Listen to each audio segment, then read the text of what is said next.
ایک آدمی محمود غزنوی کے پاس نا اپنا کیس لے کے آیا، مدعی بن کے آیا. اس نے کہا بادشاہ میرا کیس بڑا نرالا ہے. بادشاہ سلامت نے کہا وہ کس طرح؟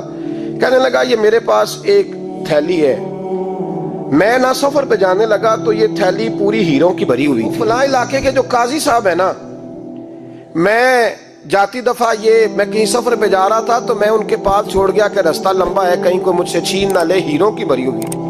کچھ دنوں کے بعد میں واپس آیا ہوں، قاضی صاحب نے مجھے تھیلی واپس کی ہے تو اس میں ہیروں کی بجائے کھوٹے سکے نکلے. اب میں نے قاضی صاحب سے کہا ہے تو قاضی صاحب تو میرے گریبان تک آتے ہیں، وہ کہتے ہیں بتا کہیں سے پھٹی ہے، کھلی ہے؟ وہ جس طرح ٹانکے لگا کے تو نے سی تھی اسی طرح لگے ہوئے ہیں کہ نہیں؟ تو حضور لگے بھی بالکل اسی طرح ہے، نہ پھٹی ہے نہ کھلی ہے. اب میں لٹ گیا ہوں، میری کل عمر کی کمائی ضائع ہو گئی، کھوٹے سکے کہاں اور ہیرے کہاں؟ تو مہربانی کریں اور آپ کی بارگاہ میں اللہ رسول کے نام پر حلف دیتا ہوں کہ میں ہوں بالکل سچا. محمود غزنوی کہنے لگے تو جا، تھیلی چھوڑ جا، اور جب میں تجھے بلاؤں گا پھر دوبارہ آنا. وہ شخص چلا گیا. محمود غزنوی اٹھے، دربار برخاست کیا، لوگوں سے کہنے لگے چلے جاؤ، میں 3 دن کے لیے سیر کرنے جا رہا ہوں، 3 دن کے بعد لوٹوں گا. اکیلے جب رہ گئے نا محمود دربار میں تو محبوب نے چھری منگائی.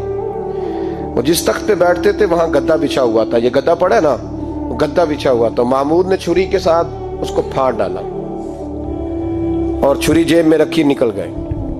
کہنے لگے میرے بعد کوئی میرے دربار والے احاطے میں داخل نہ ہو. محمود چلے گئے. اب وہ صفائی کرنے والا جب آیا نا، اس نے آ کے دیکھا تو گدا تو پھٹا ہوا ہے. اس نے شور ڈال دیا، پہرے دار بھی آ گئے، فلاں صاحب بھی آ گئے، فلاں صاحب. اس نے کہا وہ خدا کے بندو، اس کا گدا پھٹ گیا ہے، وہ تو مار ڈالے گا. اس نے کہا تھا سوائے صفائی اور نگرانی والے کے دوسرا آئے کوئی نہ، اور یہاں آیا بھی کوئی نہیں.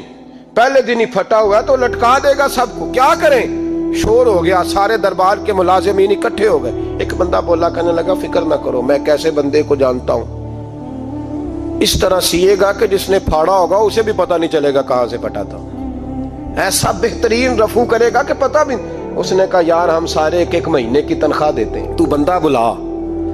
وہ بلا لیا اس کو، اس کا نام محمد رفو گر تھا. وہ آیا، اس کو گدا دکھایا، اس کا یار اس طرح سینہ پتہ نہ چلے. اس نے کہا فکر ہی نہ کرو، میں بڑا کاریگر ہوں. بڑے بڑے کاریگر لوگ نہیں ہمارے ملک میں پائے جاتے، کوئی نشان چھوڑتے ہیں پیچھے بڑے.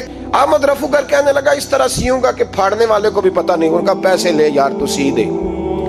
اس نے سی دی، اگلے شام ہی لا کے بچھا دیا گدا.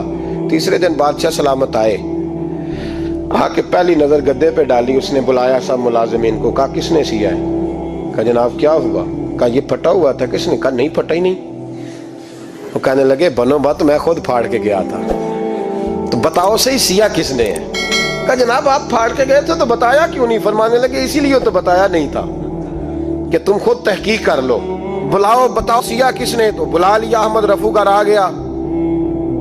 اس کو جب بلا کے سامنے بادشاہ کھڑا کیا، کہا بھئی تم نے سیا ہے؟ کہنے لگا حضور آپ کے سارے ملازم کٹھے ہو کے آئے تھے، میری غلطی کوئی نہیں. کہا نہیں یار تو بڑا کاریگر ہے، میں نے اپنے ہاتھ سے پھاڑا تھا پر مجھے بھی نہیں پتا چل رہا کہاں سے پھٹا تھا.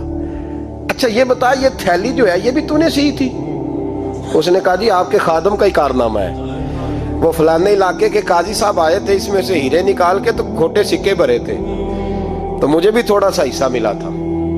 محمود نے سارے گواہ بھی اکٹھے کر لیے، ثبوت بھی اکٹھے کر لیے.